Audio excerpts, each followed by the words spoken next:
muchísimas gracias por acompañarnos una vez más en los vídeos que estamos realizando sobre la tecnología orientada a turismo.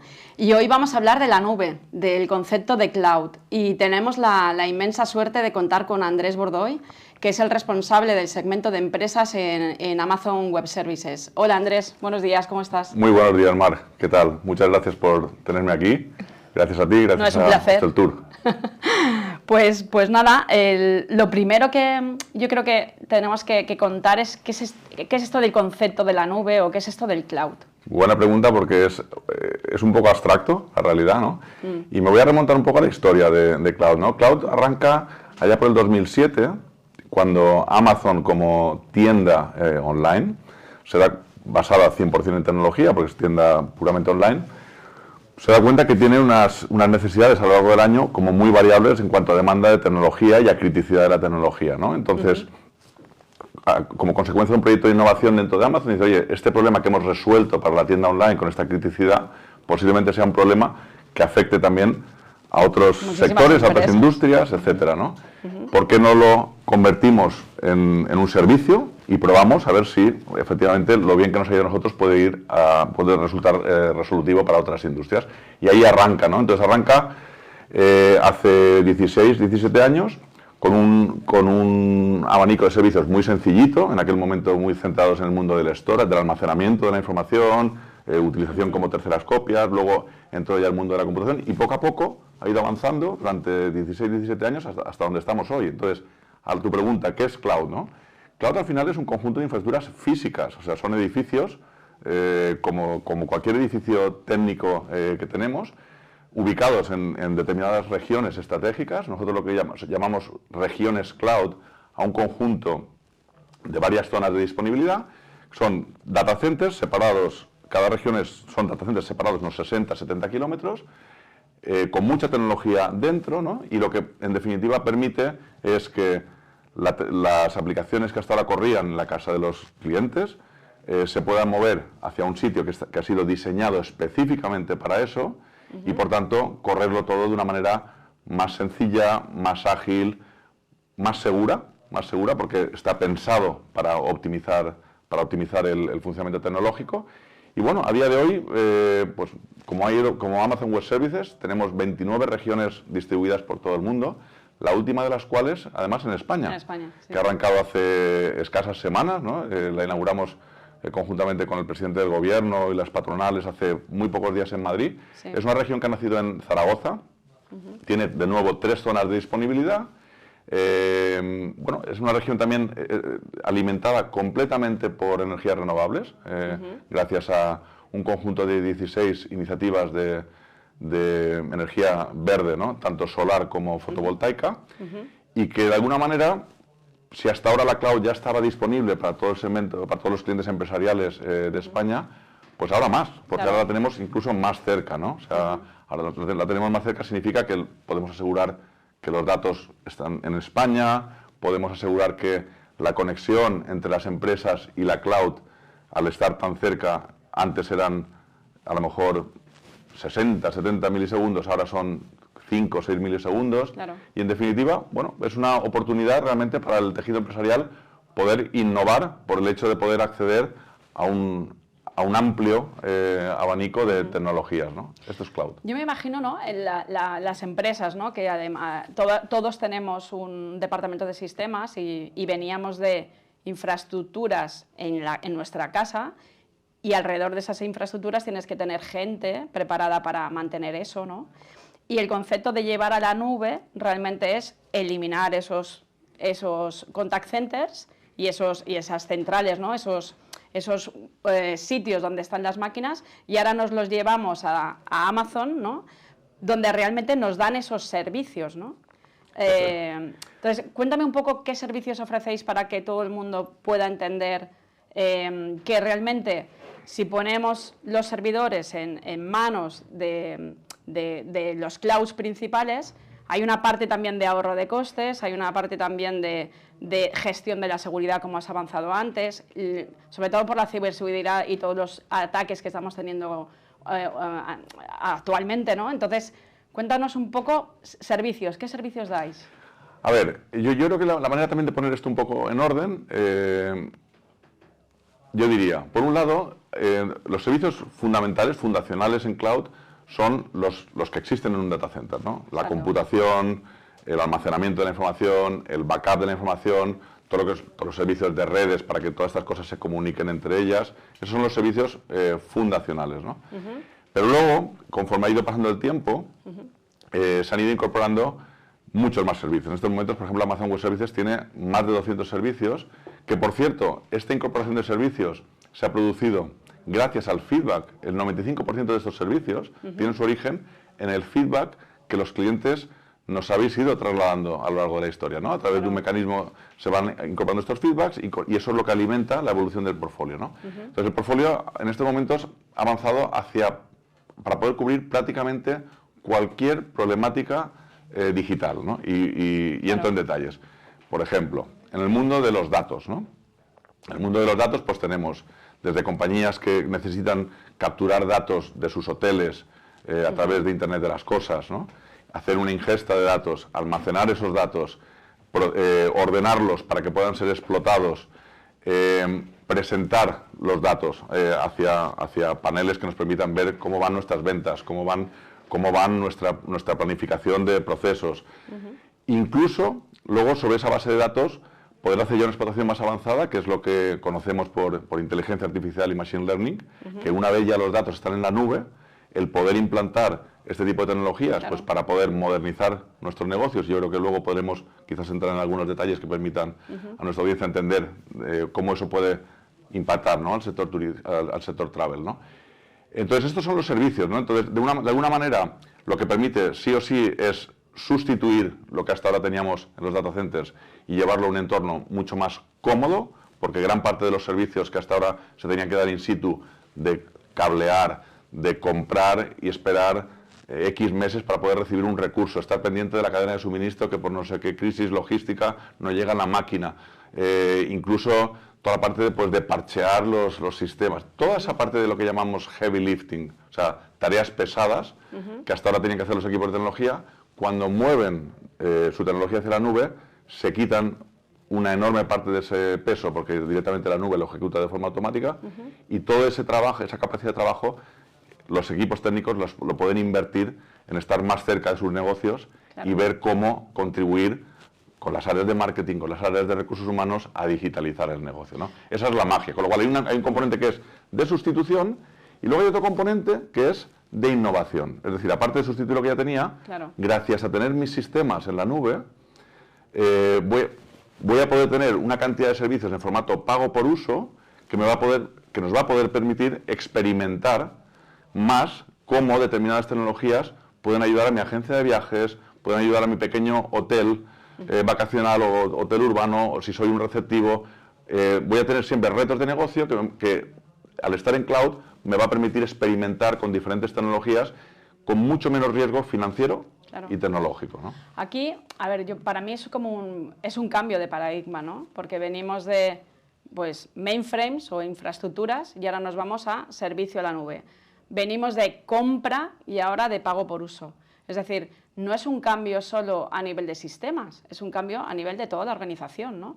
Es un cambio a nivel de toda la organización, y ese es un punto clave, ¿no? Porque nosotros vemos que cuando ese cambio se lidera estrictamente desde sistemas, las compañías pueden adoptar cloud, pero adoptan cloud de una manera muy limitada y quizás pues para llevarse un portal web, pero todo ese valor que hablábamos antes es diferente. O sea, para poder sacarle el valor a la nube, realmente el cambio de paradigma va más allá de la tecnología. Va de que las áreas de negocio entiendan que gracias a eso van a poder hacer cosas de forma diferente, más rápida, en el que el único freno va a ser su creatividad versus la disposición de la tecnología. En ese sentido, lo que observamos es que cloud es una herramienta de democratización de la tecnología. La realidad es que la misma tecnología que dispone Airbnb para ser la mejor plataforma, ¿no? de alojamiento no convencional, la tiene una pequeña compañía, una startup que nace ahora, o una pequeña pyme, tiene acceso exactamente a la misma tecnología. Con lo cual, Es cierto que para poder realmente capitalizar ese posible movimiento a la nube, hace falta que el negocio, que la dirección de la compañía entienda cuál es el cambio de paradigma. Porque de ahí luego van a surgir iniciativas de reorganización de la compañía, haciendo que el área de tecnología no sea un silo, sino que sea un área que esté realmente bien enlazada con la organización. Van a surgir también retos para el área financiera desde el punto de vista de cambiar esa mentalidad de tener que estar presupuestando cuáles son mis compras de tecnología en tiempo y forma, a un modelo en el que hay que seguir llevando un control económico, porque cloud tiene un coste, pero es un cloud, la planificación es diferente. Claro, es un pago por uso. Es un pago por uso, solo se paga lo que se consume, ¿no?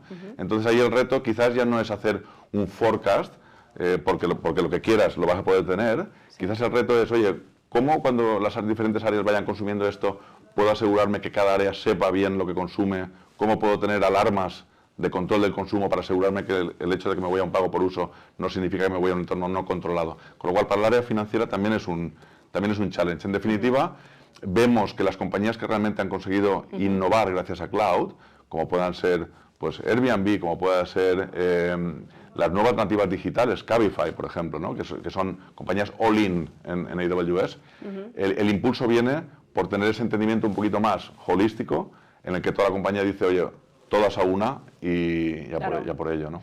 Porque nos hablas mucho a lo mejor de grandes empresas, ¿no? Pero sí que es verdad que en Amazon Web Services hay todo tipo de empresas. Cuéntame un poco qué tipo de empresas tenéis dentro de Amazon Web Services. Pues la verdad es que no hay un pattern, ¿no? O sea, Amazon Web Services como compañía ha crecido muy de la mano de las startups, realmente, ¿no? En un formato de autoconsumo en el que prácticamente sin haber personas que se comunicasen con AWS a través de la consola está muy pensada, ¿no? para poder hacer autoconsumo y de una manera como muy natural, ¿no? Y muy usable. Y con el paso de los años, pues empresas de ADN no digital, como puedan ser pymes o incluso las enterprises, ¿no? las empresas convencionales de toda la vida. Con lo cual hay un poco un espectro amplio, incluso también las administraciones públicas están entrando también a un ritmo pausado pero sostenido. Y en el ámbito del sector turístico pues nos encontramos desde bancos de camas importantes, ¿no? Como puede ser pues, un Webbeds o un Hotelbeds, pero también tenemos pequeñas pymes del sector emisor, pequeños grupos de agencias de viaje que han visto en cloud una posibilidad de quitarse todo el hierro, el hardware que tienen distribuido por tiendas, llevárselo a la nube, con lo cual les da mucha más agilidad para planificar su red de tiendas, tanto al alza como a la baja, como con movimientos entre diferentes calles, y únicamente teniendo la conectividad, todos sus servicios están en la nube, con lo cual se les simplifica mucho la vida, ¿no? Claro. También vemos, por ejemplo, grupos hoteleros de diferentes tamaños, ¿no? Unos, pues por quitarse un data center que no está en condiciones en un hotel de playa y tener todas sus infraestructuras, que son las que al final les van a permitir vender, hacer check-ins, hacer check-outs y gestionar su negocio en un entorno seguro, en un entorno de alta disponibilidad, porque está especialmente pensado para ello. Pero luego otras compañías quizás también han visto un poco el valor en toda su fase de internacionalización. Claro.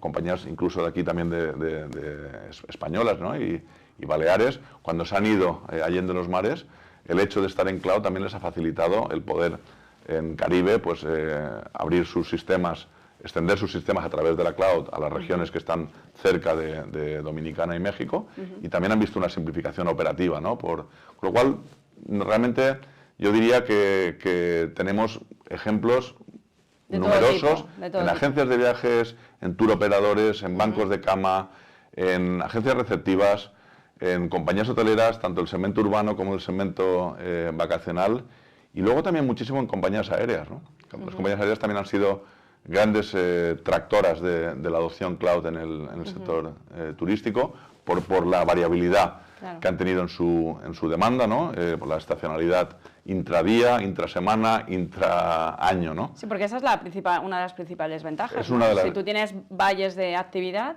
enciendes o apagas el consumo, ¿no? Y ese es el pago por uso, es el concepto del pago por uso. Correcto, correcto. Y por ejemplo, que no vuelva nada parecido, ¿no? Pero lo que nos pasó hace un par de años, pues las compañías turísticas que estaban en cloud tuvieron la posibilidad, y de hecho hay casos escritos muy interesantes, ¿no? Por ejemplo, pues como Meliá consiguió reducir un 60% sus costes operativos por el hecho de poder decomisar, desmontar todo lo que no se está usando. Claro. Como es pago por uso, pues es cierto que eso hay que planificar la tecnología para que pueda ser escalable al alza y a la baja, pero una vez se ha conseguido eso, claro, es un hecho, ¿no? El poder apagar sistemas, ¿no? Claro. O recuerdo, por ejemplo, otro caso familiar, como por ejemplo el de TUI, ¿no? El de, pues que también pudo casi dejar reducido a la mínima expresión, ¿no? Sus sistemas. Claro. Y viceversa, cuando luego ha venido la alegría, claro, la normalidad, sí, pues el volver a reescalar, ¿no? El volver a reescalar todo también ha sido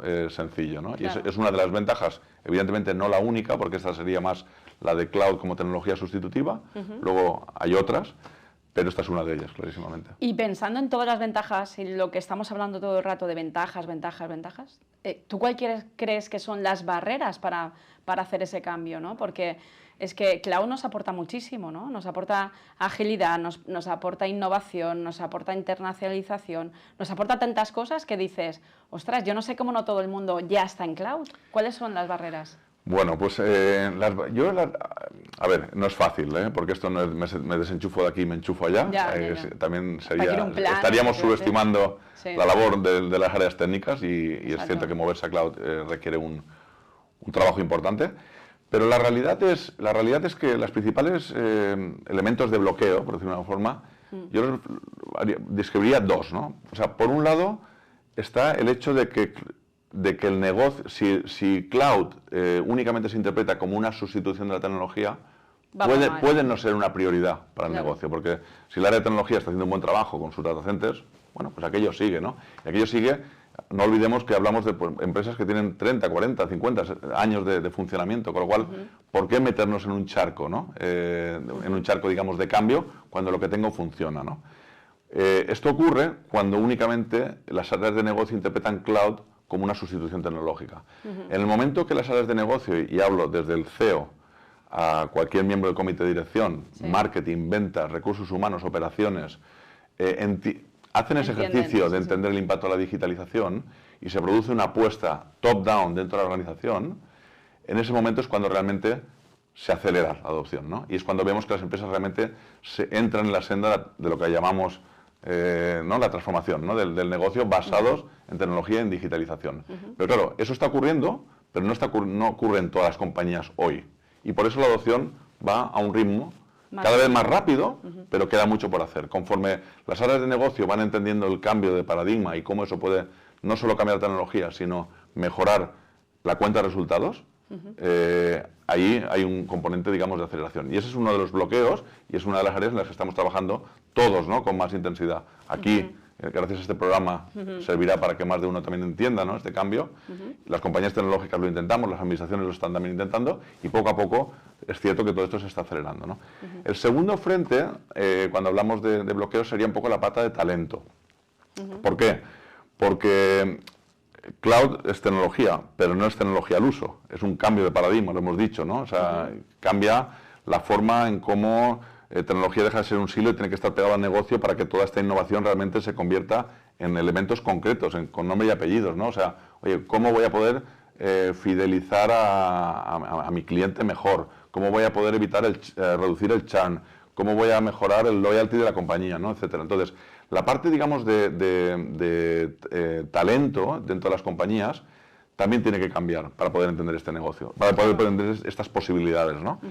Y estamos en ello, o sea, estamos haciendo un esfuerzo muy importante tenemos múltiples programas, por ejemplo, uno de ellos es Restart, en el que desde Amazon Web Services estamos trabajando con colectivos desfavorecidos para que entiendan, para darles habilidades en el mundo digital y en el mundo de cloud y puedan incorporarse a las compañías sin necesariamente tener que ser un ingeniero informático, porque al final la adopción de cloud, el área técnica tiene una responsabilidad, pero como decimos, la magia se produce cuando la compañía, en su amplio sentido, se dedica a buscar esos wins, ¿no? Estamos trabajando también con las universidades a través del programa Academy, AWS Academy, para poder incorporar paulatinamente dentro de los contenidos curriculares y de forma opcional para que los alumnos de carreras STEM, en general técnicas, puedan tener como parte de su currículum entender, ¿no? qué permite esto, ¿no?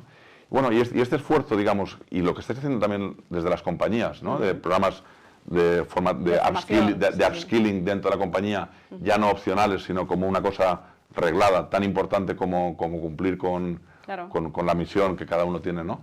Entonces yo creo que todo esto, la parte del talento, a día de hoy observamos que hay un gap, es decir, hay mucha más necesidad por parte de las empresas de acometer cosas que capacidad por parte de los equipos y de los proveedores tecnológicos para poder llevar adelante todo eso. Entonces yo creo que pero está identificado y estamos trabajando, yo creo, de todos de la mano para hacer que esa brecha de talento se vaya acortando. Pero yo creo que con la mentalización de la dirección, por un lado, como decíamos antes, y la pata de talento bien trabajada, aquí en España tenemos una oportunidad única de realmente acelerar, teniendo infraestructuras como las que hablábamos antes, como las de Zaragoza, ¿no? Como la región, ¿no? O sea, al final tenemos un poco todos los mimbres y si superamos esos dos elementos de bloqueo, pues realmente nuestra competitividad como país va a mejorar, ¿no? Es una de las partes que yo quería reforzar en el mensaje realmente, ¿no? Porque con el esfuerzo que estáis haciendo en planes de formación, realmente no tienes que ser técnico para entender el ecosistema de la nube, ¿no? Entonces eso da... O sea, hablabas de colectivos desfavorecidos, pero hay gente que también quiere cambiar de trabajo. La pandemia también nos ha traído eso, ¿no? Entonces, dedicándoos una parte de formación en el entorno, a lo mejor podemos hacer incluso cambios, ¿no? Cambios de gente que están en departamentos centrales, en divisiones de marketing o de administración o de finanzas, poder pasarlos al área tecnológica porque no es necesario. Evidentemente, si eres técnico, mucho mejor, pero que no es necesario, ¿no? Haciendo ese reciclaje, damos acceso pues, a mucha más gente, que es lo que necesitamos realmente, ¿no? Y ahí yo creo que sí que... 100%, y además es que has dado el clavo, porque cuando hablabas de áreas de marketing, ya quizás no tanto el pasar una persona de marketing a tecnología, ¿no? Es el hecho de que una persona de marketing junto con otra persona de tecnología puedan sentarse en la misma mesa sobre una base de un mínimo entendimiento común de lo que cloud permite hacer, ¿no? Lo que llamamos en Amazon Web Services el arte de lo posible, ¿no? The art of the possible, ¿no? Entonces, sobre esa base de entendimiento, que no significa el que esa persona de marketing que tenga la habilidad de conectarse a una consola, significa que tiene que tener la capacidad de visualizar, por ejemplo, cómo haciendo un uso avanzado del mundo del dato, su compañía va a poder llegar mejor a su mercado, gastando menos y llegando de forma más eficiente al colectivo de clientes que está buscando, por ejemplo, ¿no? Entonces, ese equipo mixto entre marketing y tecnología, que sería un squad de trabajo, ahí es donde vemos que esa brecha de talento digital la hemos de trabajar no solo en tecnología, sino también en negocio, en ¿no? el resto de departamentos. Correcto, y como hablamos de marketing, hablamos de cualquier otra área, ¿no? No veo por qué a recursos humanos no le pueda afectar, o operaciones también le pueda afectar, cada uno con sus retos, ¿no? Con sus retos. El reto, por ejemplo, de un área de operaciones, de una compañía hotelera, pues a lo mejor será reducir el coste operacional del hotel para el año siguiente, ¿no? Entonces, yo creo que una persona de operaciones con enablement, ¿no? y entendimiento de lo que la digitalización permite, trabajando de la mano de tecnología, van a conseguir poner encima de la mesa retos de negocio y planes de trabajo para solventar retos de negocio, que además son de negocio, no son tecnológicos. Con lo cual también la dirección de la compañía verá como problemas que afectan a la cuenta de resultados, de una manera mucho más ágil y con un tiempo mucho más reducido, acaban siendo solventados, ¿no? Y eso yo creo que produce un círculo de alguna manera virtuoso, y es un poco lo que vemos en las compañías que realmente están despuntando, ¿no? Y aprovechando las capacidades de la digitalización. Claro, y ya para terminar, porque estaría aquí toda la mañana haciéndote preguntas, pero habla un poco aunque lo hemos tocado, ¿no? Pero todo el mundo cree que esto es carísimo, ¿no? Esto es... el mundo cloud es caro, ¿no? Yo creo que al final, si tú haces una buena gestión de lo que sería la inversión, no tiene por qué ser el mensaje de caro, ¿no? O sea, dime un poco... O sea, es cierto que hay un cambio de paradigma, con lo cual, si lo que pretendemos es hacer lo mismo que hacíamos en el mundo físico, en el mundo on-prem, ¿no? Dentro del mundo cloud, realmente estaremos dejando gran parte de las ventajas de cloud en el tintero, y por tanto, desde esa perspectiva puramente sustitutiva, a lo mejor nos encontramos que cloud pues, cuesta igual, o un poquito más, o un poquito menos, pero no va a ser una gran diferencia, ¿no? Lo que sí es cierto es que una vez los clientes han migrado, ahí empieza una senda importante ahí no acaba el trabajo empieza ahí. Claro. Cuando están migrados es cuando podemos empezar a ver, oye, las infraestructuras con las cuales estás arrancado, ¿son las correctas para la carga que tiene tu aplicación? Ostras, pues no, nos sobra infraestructura. Oye, estoy en cloud, estoy en cuánto pago el uso, porque reducimos la infraestructura. Oye, esta aplicación que tengo con esta tecnología de base de datos, porque hace 20 años que la tengo montada sobre esta base de datos que me cuesta un licenciamiento X cada año, ¿esto realmente solo se puede resolver con esa base de datos, con ese coste? ¿O lo puedo llevar a lo mejor a una base de datos que haga lo mismo, optimizada para cloud y que además sea software libre? Claro. Y por tanto... Y no hay licencias. Y no hay licenciamiento, ¿no? Por ejemplo, es un ejemplo, sí. Entonces, todo ese tipo de tareas iteradas, porque es un trabajo continuo, lo que permite es que el coste que puede arrancar parecido a lo que es el mundo on-prem, empieza paulatinamente a bajar. Y a bajar drásticamente. Al cabo en una visión a 5 años, el ahorro puede ser enorme, 60, 70%, ¿vale? Y además, ese presupuesto que se libera, de alguna manera, con esa cultura de innovación que estábamos hablando antes, esa cultura de innovación requiere hacer cosas nuevas. Esas cosas nuevas pueden tener un coste. Sí, pero se puede hacer que el caso sea autofinanciado, en el sentido que gasto cada vez menos por lo mismo y todo eso que libero lo utilizo para alimentar lo que sería la modernización de la compañía, ¿no? Al final la compañía pues también tendrá esa senda de innovación bajo la cual va a ser más ágil, más eficiente, va a conseguir que ideas que hasta ahora tenían desde la idea al producto, pues había X meses, va a conseguir acortar drásticamente esas ventanas, con lo cual va a poder ser más innovadora en su mercado. No olvidemos que la innovación al final es una ventana de oportunidad que tiene un tiempo, ¿no? Es ir por delante, no significa monopolizar una funcionalidad, significa ir por delante del resto, ¿no? Entonces, eso es lo que va a poder ocurrir con esas dos curvas, una que se va para abajo y la otra, que es la de innovación y modernización, se va para arriba.